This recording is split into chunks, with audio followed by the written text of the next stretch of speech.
자, 예수님의 탄생 기사를 다루고 있는 마태는요, 예수님의 탄생 이야기를 하면서 아주 먼 옛날에 뭐 이런 식으로 이야기를 전개해 나가고 있지 않습니다. 여러분, 우리는 아주 먼 옛날에 백설공주가 살았어, 거북이와 토끼가 경주를 했어, 그런 이야기를 많이 들어보신 줄로 압니다. 여러분, 아주 먼 옛날에 그렇게 시작하는 동화, 전설, 신화가 우리들 가운데 많이 있죠. 아주 먼 옛날이라는 말은 무슨 뜻일까요? 아주 먼 옛날. 그런 일이 일어났는지 아닌지 그 사실 여부는 확인이 안 되지만 그래도 그 이야기 속에는 배울 점이 있다, 교훈이 있다라는 것을 우리에게 알려주고 있는 것이죠. 맞습니다. 우리가 어렸을 때부터 들어왔던 그 동화, 전설, 신화에는요, 분명히 우리들에게 어떤 충고의 내용이 있고요, 또 들을 만한 가치 있는 교훈이 있는 것이 사실입니다. 근데 마태는 그렇게 시작하지 않아요. 예수님의 탄생 기사를 이야기할 때 마태복음 여러분 1장 1절 말씀 보니까 아브라함과 다윗의 자손 예수 그리스도의 계보라 이렇게 시작해요. 예수님의 족보다, 계보다라고 시작해요. 예수 그리스도의 어떤 정체, 또 그 행적에는 어떤 역사적 근거가 있다라는 것을 이야기하고 있는 것이죠. 예수님은 허구가 아니라는 겁니다. 전설과 신화, 동화에서 만들어 놓았던 그런 인물들과 달리 예수님은 분명히 실존하는 인물이라는 것이죠. 다시 말씀드려서 예수님의 탄생이 어떤 동화처럼 우리에게 뭔가를 충고해주고 교훈해주는 것이 목적이 아니라 마태복음에서 마태는 분명히 이야기하고 있습니다. 예수님이 오셨다라는 소식을 전해주고 있다는 이야기예요. 여러분, 교훈, 충고라는 것은 대개가 우리로 하여금 해야 될 일을 조언해 줄 때가 많아요. 하지만 소식은 그렇지 않아요. 소식은 우리에게 뭐를 해라 그런 게 아니에요. 소식은 이미 일어난 것들을 알려주는 데 목적이 있습니다. 여러분, 한번 예를 든다면 그런 얘기 아닐까요? 어느 성읍에 적군들이 쳐들어왔다고 합시다. 여러분, 그렇다면 이 성읍에 정말 필요한 것은 군사 전문가들일 겁니다. 그들의 조언이 필요하죠. 보루는 어디에 쌓고 군인들은 어디에 배치하고 탱크와 장갑차는 어디에 놓고 누군가가 조언을 해줘야 합니다. 설명을 해줘야 합니다. 근데 여러분, 막강한 어떤 왕이요, 장군이 그 쳐들어오는 침략군을 여러분 다 무찔렀다고 합시다. 그럴 때는 군사 고문단이 필요치 않습니다. 그 소식을 전해주어야 하는 사자, 우리가 헬란 말로 앙겔로스라고 그래요. 사자와 천사는 여러분 같은 말이에요.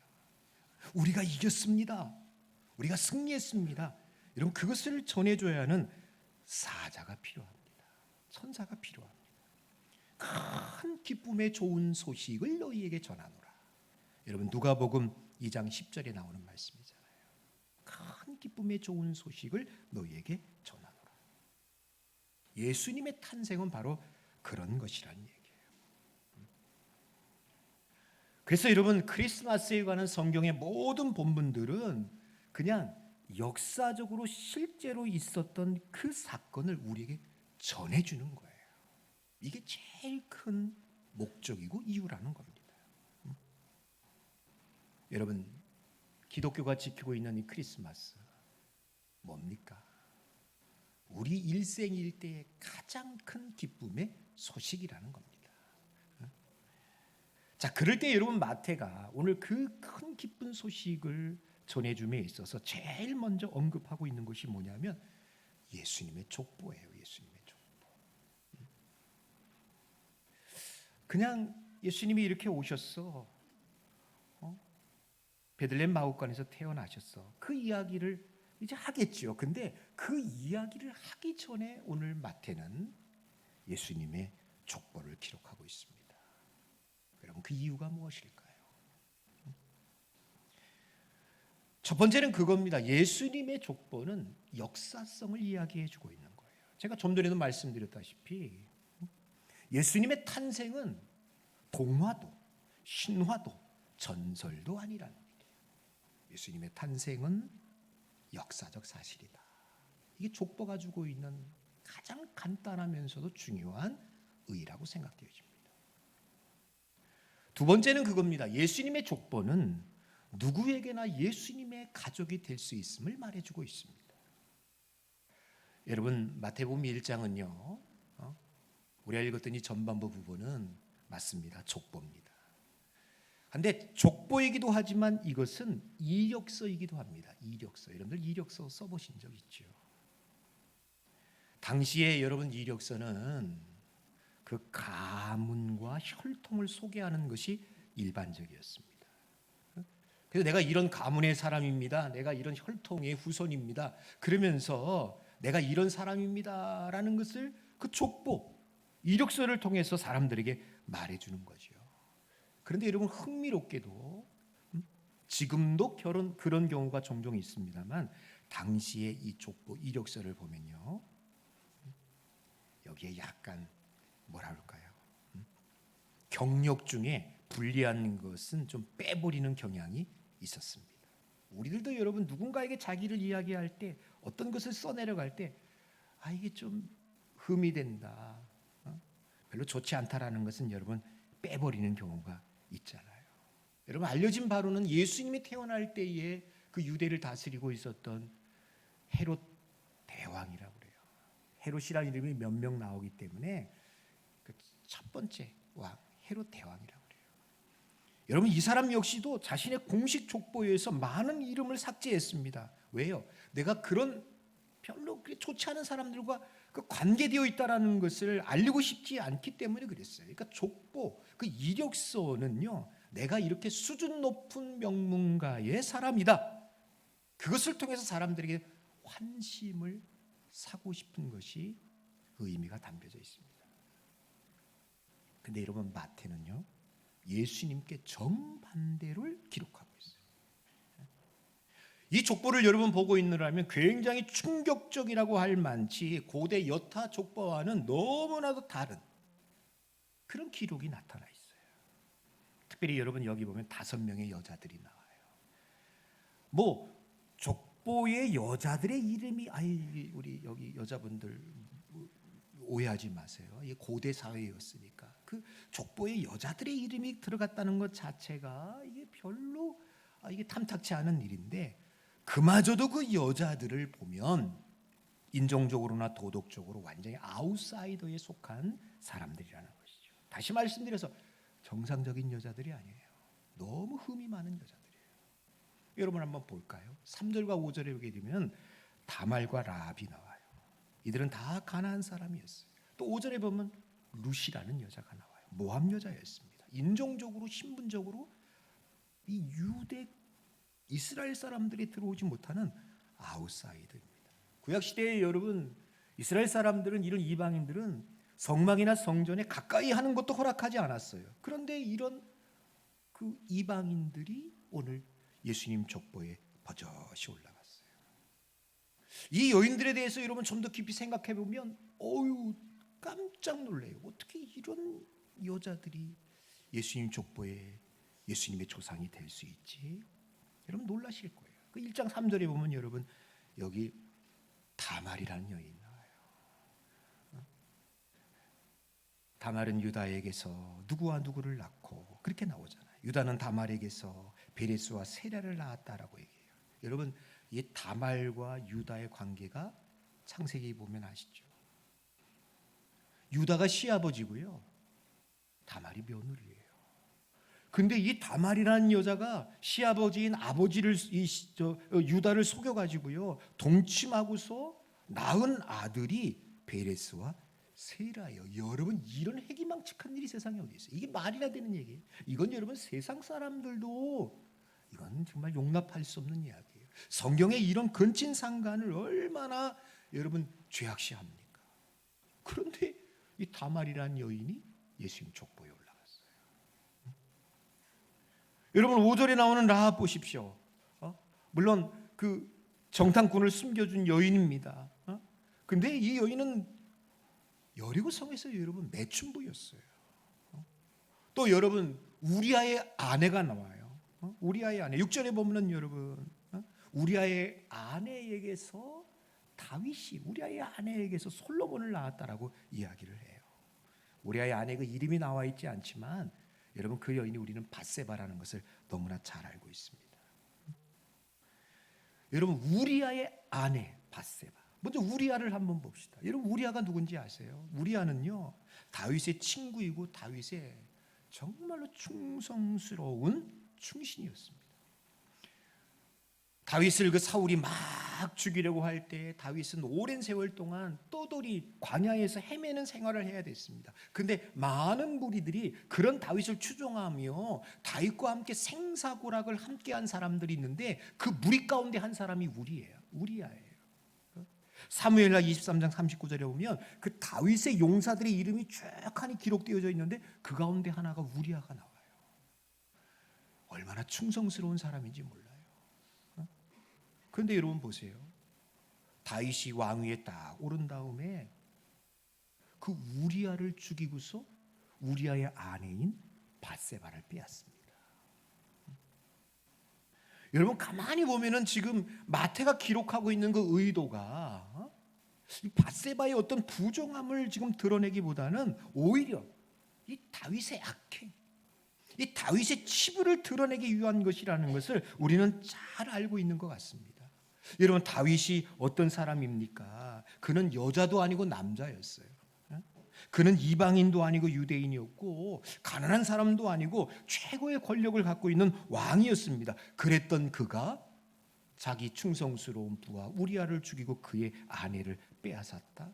여러분 이것은 지금까지 우리가 살펴보았던 그 여인들보다도 훨씬 더 악하고 부도덕한 그런 모습입니다. 그런데도 오늘 이런 다윗이 버젓이 예수님 족보에 이름이 등재되고 있습니다. 여러분 무엇을 이야기하고 싶은 걸까요? 다른 세상의 족보들은 이런 치부, 이런 꺼림직한 사람들은 다 이름을 빼버리는데 급급했는데 오히려 성경은 이런 사람들을 버젓이 이름을 넣어놓고 있어요. 아, 성경은 사실이구나, 진짜구나라는 것을 먼저 여러분들이 알 수 있을 거예요. 그럼에도 불구하고 이런 지저분한 사람들까지도 그 이름을 올려놓는 이유가 있지 않겠는가? 여러분 우리가 족보가 우리 가운데 어떤 갖고 있는 무게감이라는 게 있어요. 뭐 요즘은 족보 같은 거 많이 생각하지 않습니다만 여러분 족보가 뭐죠? 족보를 통해서 우리는 뭡니까? 내가 그 집안의 혈통입니다. 가족이고 형제라는 것을 보여주고 있지요. 오늘 여러분 이 같은 사람들이 지금 예수님 족보에 올라갔습니다. 이게 무슨 뜻일까요? 이 사람들이 다 예수님의 가족이고 그 혈통, 피를 나눈 한 형제라는 것을 이야기해 주고 있는 것이죠. 여러분 예수님의 가족에는 맞습니다. 행위나 혈통이 그렇게 중요하지 않다는 것을 이야기해요. 착한 사람은 족보에 들어오고 존경받을 사람은 예수님 족보에 함께 할 수 있고 그렇지 못하고 악한 사람은 배제되어지고 배척되어져야 한다. 이거는 전혀 아니라는 얘기예요. 예수님의 족보를 통하여서 우리가 반드시 알아야 되는 것이 뭡니까? 은혜입니다. 은혜. 예수님의 가족이 될 수 있는 거, 여러분들이 하나님의 자녀가 될 수 있는 거 오직 은혜로만 가능함을 믿으시기 바랍니다. 여러분 여기 말씀을 보면은 참 낳고 누가 누구를 낳고 여러분 아주 그 16절까지 끝난 것에 대해서 무척이나 감사하시기 바랍니다. 하여튼간에 이게 저기까지 가면요 인내심 테스트하는 것도 아니고 어쩌면 성경을 덮을지 몰라요. 제가 성경을 읽다 보니까 제일 힘든 데가 어디냐면 역대상하예요. 역대상 잘 읽다 보면 족보가 나오는데 이거는 16절까지나 나왔지 그거는요 16절이 뭐예요? 한 10장까지 나오던가 그냥 계속 낳고 그래서 제가 어떨 때는 주여 믿습니다 건너뛰게 하옵소서 그래서 여러분 이거 보면은 그래서 성경을 읽겠다 마음 먹고서 마태복음 1장부터 시작하는데 여기서부터 이제 걸림돌이 되는 것 같아요. 낳고 참 지루하다라는 느낌을 받죠. 근데 여러분 이게 지루한 게 아니에요. 여러분 꼭 기억하십시오. 이 족보는요 하나님의 은혜가 고스란히 담겨져 있는 거예요. 자, 예수님의 족보고 조상들 가운데 창녀와 왕이 구분됩니까? 너는 유대인이라서 되고 너는 이방인이라서 안 되고 너는 도덕적인 사람이고 너는 부도덕한 사람이고 너는 안 돼. 이게 있습니까? 모두가 다 하나로 지금 나와 있어요. 뭘까요? 하나님의 가족이 될 수 있는 것은 은혜라는 거예요. 은혜입니다. 여러분 히브리서 2장 11절의 말씀 보면 그렇게 이야기하고 있어요. 거기 보십시오. 거룩하게 하시는 이와 거룩하게 함을 입은 자들이 다 한 근원에서 난지라. 그러므로 형제라 부르시기를 부끄러워하지 아니하셨다. 예수님이 우리를요 형제라고 부르기를 부끄럽지 않으셨대요. 아유 저 사람은 참 괜찮은 사람이야. 너 형제. 아유 저건 틀렸어. 넌 아니야. 그렇게 하지 않았다는 얘기예요. 족보가 이야기하고 있어요. 다말, 룻, 메춘부, 라합, 또 다윗 같은 사람. 이건 뭐 정말 어떻게 감히 거룩하신 하나님의 아들 예수님이 이 땅에 오는데 이 사람들이 여러분 조상이 될 수 있겠어요? 근데 하나님이 다 이 사람들을 포용하고 있어요. 하나님의 은혜는 한이 없구나. 누구나 다 하나님의 가족이 될 수 있구나라는 것이죠. 자, 이 족보를 통하여서 우리에게 적용점이 있어요. 하나님이 이 족보를 통하여서 우리에게 아주 분명하게 말씀하고 있는 것이 무엇이라고 생각합니까? 그렇습니다. 교회 밖에서 애지중지하고 따지고 선을 걷는 것들이 교회 안에서는 절대로 용납돼서는 안 된다는 거예요. 여러분 세상을 보세요. 세상은 맞습니다. 많이 배웠느냐 못 배웠느냐 이거를 따져요. 세상은 그 사람이 더 많이 소유했느냐 덜 가졌느냐 나와 정치적 이념이 같느냐 다르느냐 이걸 가지고서 어떤 선을 그을 때가 있어요. 저 사람은 되고 저 사람은 안 돼. 이렇게 딱딱딱 세상은 분류할 때가 많아요. 그래서 내가 그 모임에 들어가고 싶어도 사람들이 자꾸 나를 밀어내요. 왜요? 나는 그만한 자격이 안 된다고 이야기하는 거예요. 그러면서 은근히 자기보다 못한 사람들을 무시하고 배척하고 업신여길 때가 많이 있습니다. 그런 자신의 우월성들을 드러내려고 그러죠. 그런데 예수 그리스도는 아니에요. 하나님은 그렇지 않아요. 이런 세상의 선들, 이런 세상의 기준들을 완전히 뒤집어 놓는 겁니다. 모두가 다 예수 그리스도를 믿어 하나님 앞에 나오면 누구든지 다 하나님의 자녀가 될 수 있다. 하나님이 얼마든지 우리를 다 품어주신다는 거예요. 여러분, 주님은 오늘 우리에게 이렇게 말씀하시고 있는 것 같습니다. 바깥 세상에서 폭 중요한 것들이 내 집에서는 그렇게 중요해서는 안 된다. 성도 여러분, 저와 여러분들 모두가 다른 것이 너무나도 많지만 주 안에서 한 형제임을 믿으시기 바랍니다. 이게 교회가 돼야 돼요.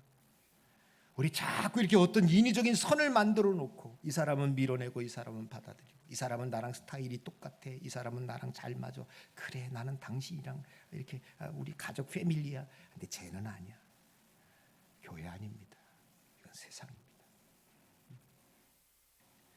여러분 세 번째로 예수님의 족보는요 하나님의 신실함을 보여주고 있습니다. 자, 예수님의 족보는 메시아 되시는 그리스도가 오신다는 그 약속이 성취되기까지 굉장히 많은 세대가 흘렀음을 우리에게 이야기해 주고 있어요. 우리는 그냥 낳고 뭐 간단하게 한 사람이 누굴 낳고 금방 지나가는 것 같으나 여러분 누가 누구를 낳기까지 얼마나 많은 세월이 걸렸겠어요. 예수님은 여러분 아브라함의 자손이잖아요. 창세기 12장 3절의 말씀 보면은 아브라함을 통하여서 하나님이 너를 통하여서 많은 사람들이 복을 받을 것이다 라고 했는데 그 복을 주시는 분이 누구였느냐? 오신 예수님이죠. 근데 그 이야기는 그 전으로 더 올라가야 돼요. 솔직히 아담에게로부터 올라가야 돼요. 하나님이 여러분 아담이 범죄하게 되어졌을 때에 그 여자의 후손을 약속해 주고 있지 않습니까?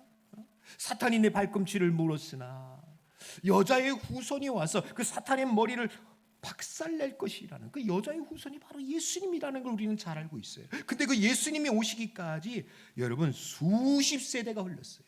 수천 년이 흘렀어요. 여러분 심지어 보세요.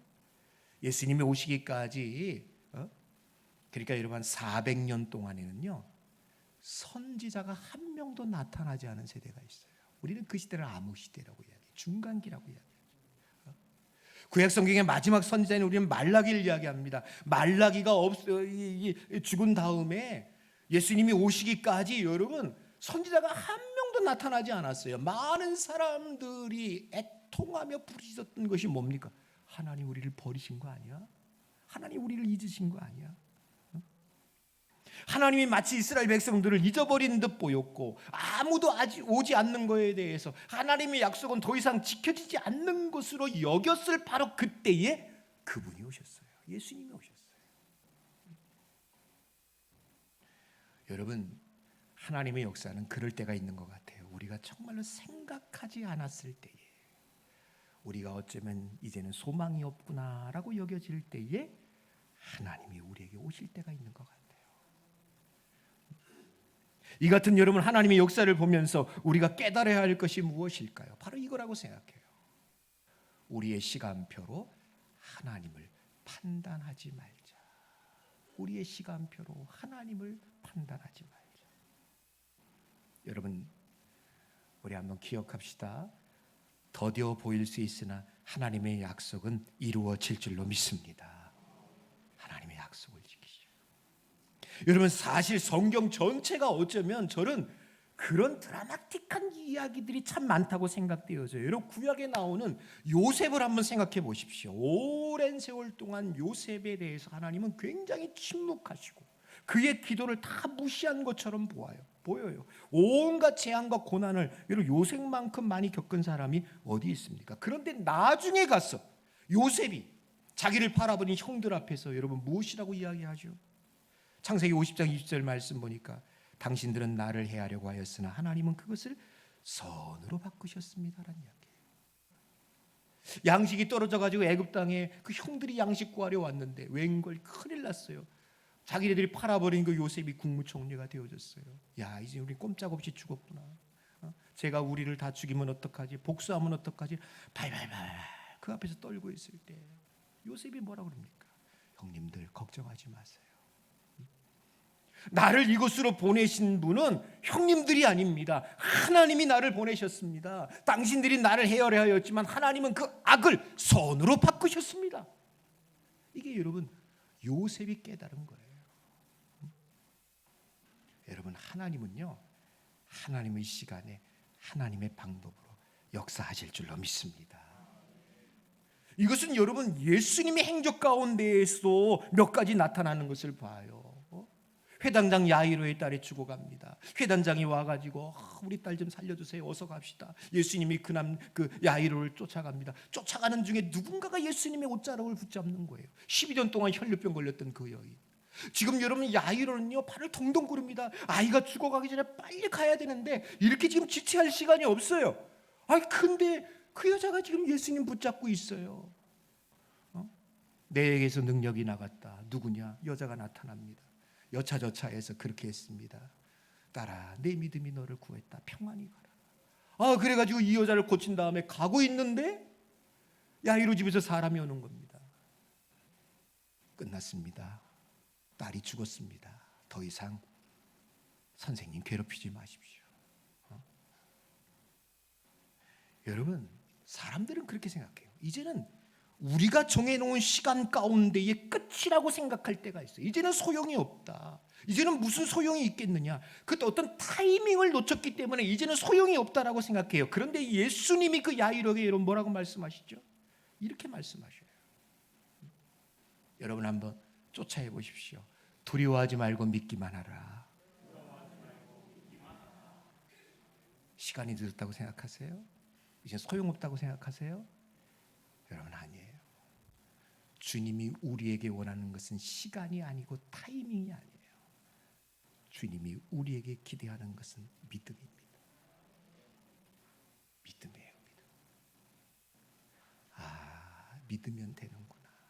하나님은 그걸 요구하시죠. 아니나 다를까 여러분, 정말 예수님이 그곳에 갔습니다. 많은 사람들이 다 울고 불며 어린 딸이 죽었으니까 이건 뭐 난리가 아니겠죠. 근데 예수님이 여러분 그 아이가 죽은 방 안으로 들어가 가지고 그 소녀의 손을 붙잡고 달리타금 했어요. 소녀야 일어나라. 일어났어요. 아이가 살아났어요. 사람들은 이제 시간이 지체되어져서 이 아이가 이미 죽었으니 소용이 없다라고 생각하였지만 예수님은 아닙니다. 예수님은 그 아이를 살려냈어요. 그 지체된 시간을 통하여서 예수님은 자기 자신을 보여주셨어요. 그가 생명의 주인이고 부활의 주님이시라는 것을.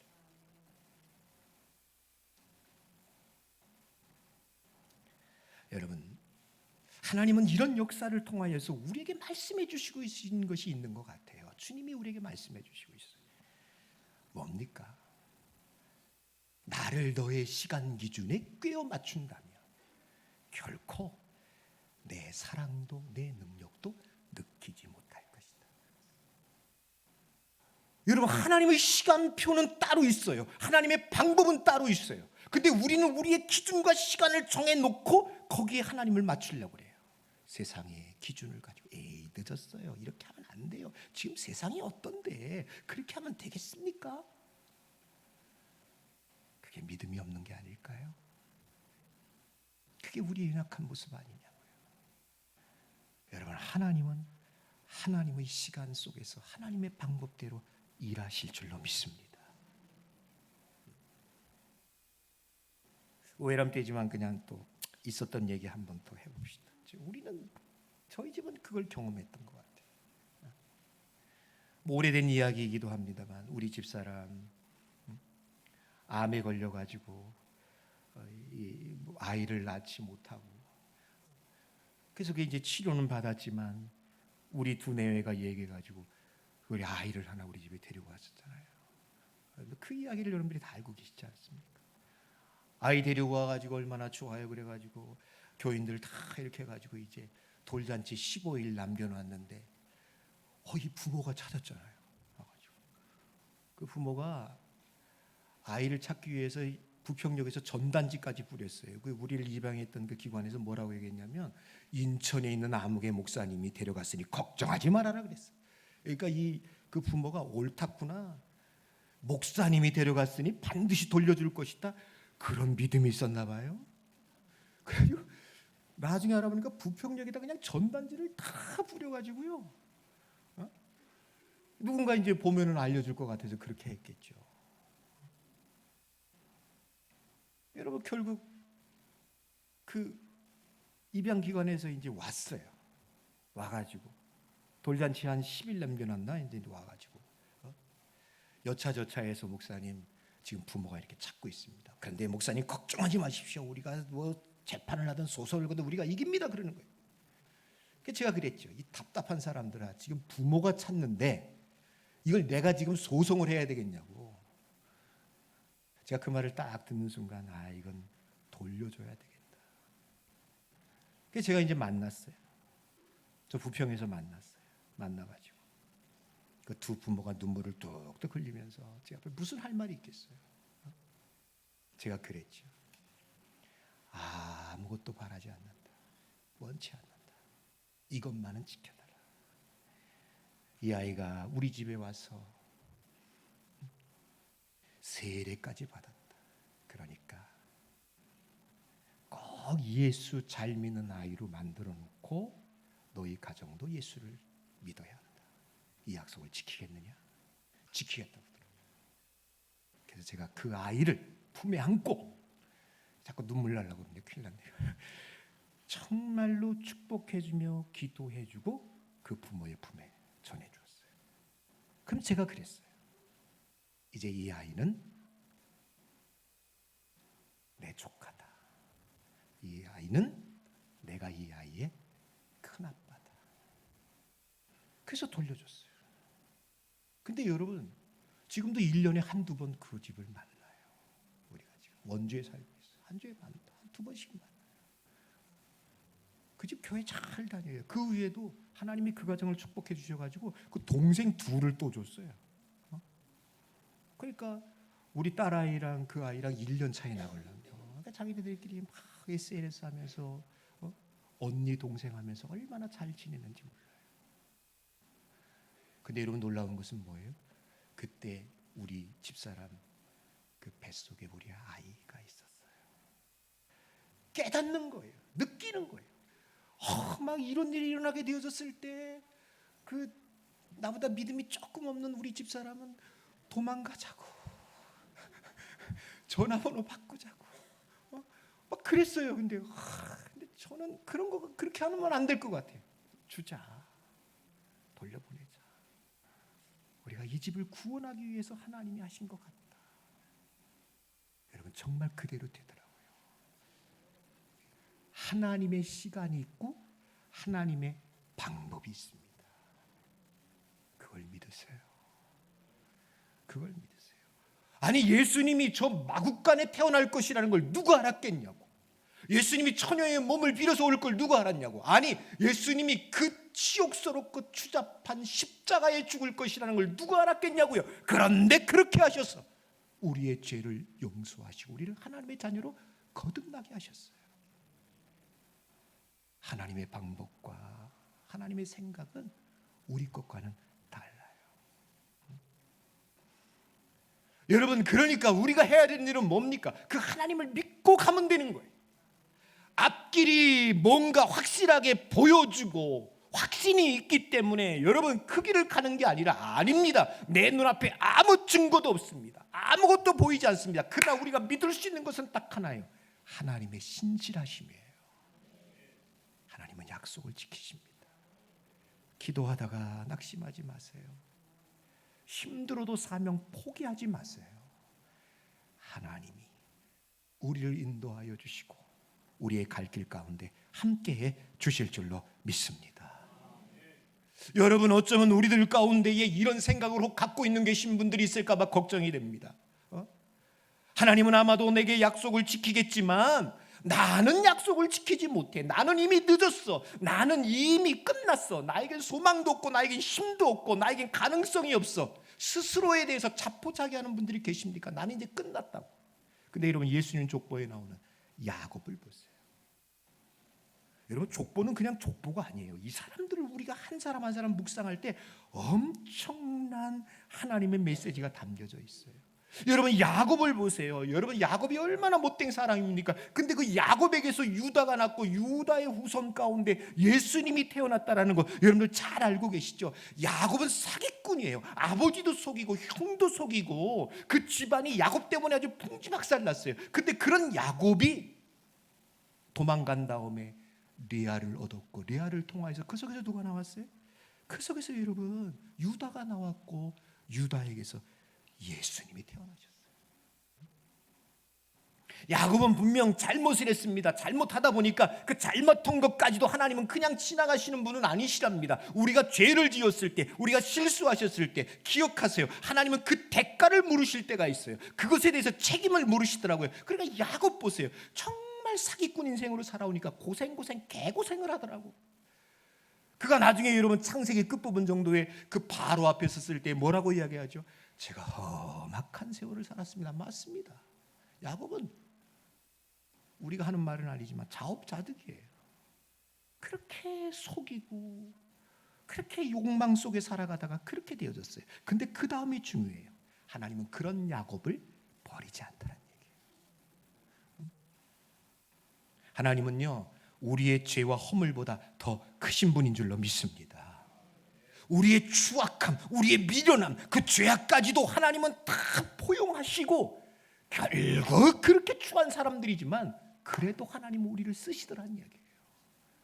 난 안 된다고요? 누가 그래요? 나는 소용이 없다고요? 나는 희망이 없다고요? 누가 그러냐고요? 여러분들 자신이 그러는 거예요. 아니 어쩌면 그 사탄이 그렇게 하는지도 모르겠어요. 하나님은 안 그러셔요. 아무렴 제가 봐도 자 보십시오. 여러분들이 다말보다 못하겠습니까? 여러분들이 아무렴 그 사기꾼 야곱보다 못하겠습니까? 여러분 우리 교회 그런 분들 하나도 없습니다. 우리가 여러분 그 사람들보다 남은 낫지 못한 거 없어요.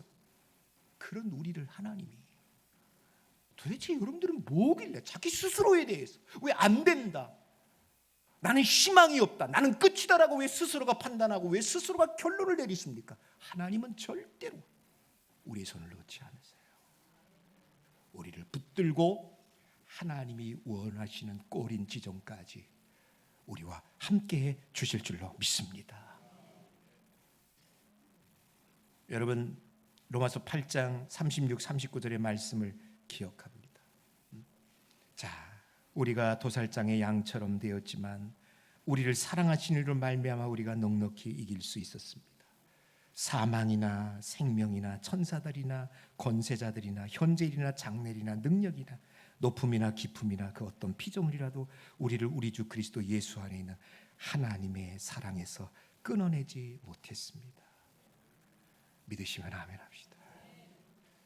이게 하나님이시죠. 그래서 우리는 이런 고백을 하지 않을 수가 없습니다. 에베소 3장 20절 한번 같이 읽어보실래요? 읽습니다. 시작. 우리 가운데 역사하시는 대로 우리가 구하거나 생각하는 것에 더 넘치도록 능히 하셨습니다. 이런 하나님을 믿고 신뢰하기를 주님의 이름으로 축원합니다. 나보다 더 크신 분이 나를 인도해 주실 겁니다. 그 하나님 의지하며 살아갈 수 있는 천산의 식구들이 되기를 주님의 이름으로 축원합니다. 함께 찬양합시다. 우리 105장 함께 찬양합니다.